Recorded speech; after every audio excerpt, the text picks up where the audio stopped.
Baik, di sini saya memiliki sebuah footage ya, berupa movie dengan tipe MPEG. Durasinya adalah 2 menit. Karena durasinya cukup panjang ya, maka saya hanya ingin mengambil beberapa bagian saja dari footage tersebut. Nah, caranya kita bisa menggunakan panel footage. Double klik footage-nya, maka akan muncul pada panel footage. Nah, kemudian di sini kita lihat durasinya adalah 2 menit ya. Saya geser time navigatornya agar menampilkan time ruler ya dalam bentuk detik ya. Iya, seperti ini.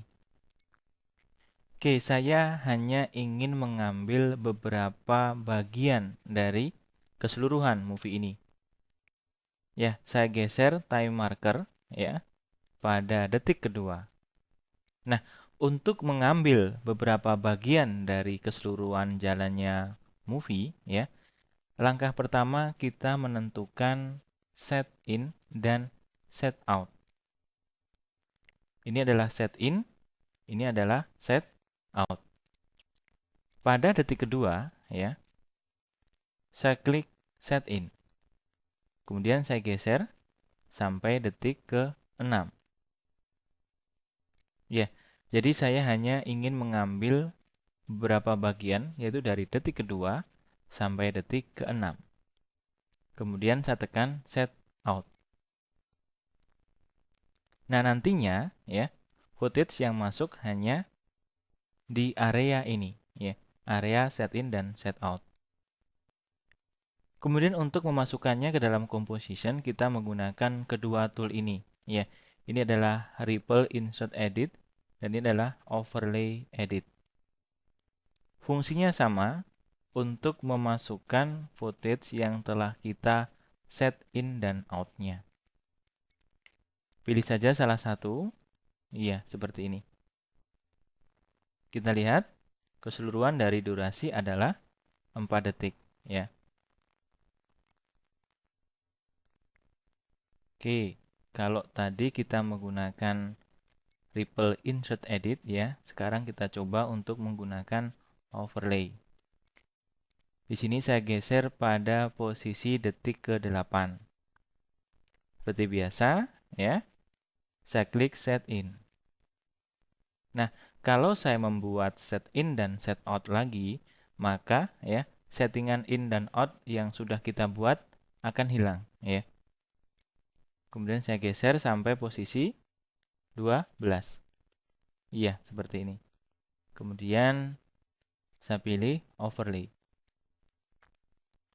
Ya, jadi kita sudah bisa memasukkan footage ya, namun hanya mengambil beberapa bagian dari keseluruhan footage.